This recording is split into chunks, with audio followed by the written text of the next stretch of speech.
Hello বন্ধুগণ, এটা ছিল ওড়িশাতে আমার দ্বিতীয় দিন। আর আমরা বিকালবেলায় সবাই মিলে রেডি হয়ে বেরিয়ে পড়েছিলাম। এই হচ্ছে আমার একমাত্র দেওর, মানে কাকা শ্বশুরের ছেলে। আমরা তিনজন গিয়েছিলাম স্কুটিতে। আমার ননদ, তার ছেলে মেয়ে, আর আমার বাবা মা, আর হচ্ছে আমার আরেকটা ননদের ছেলে, সবাই মিলে গেছিল হচ্ছে অটো করে।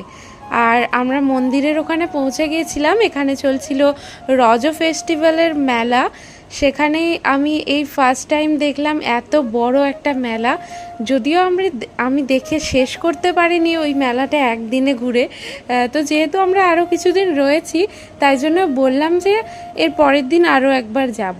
আর এখানে কি না খাবার পাওয়া যায় না, আমি এরকম দেখিনি খাবার, এমন অনেক অনেক খাবার রয়েছে।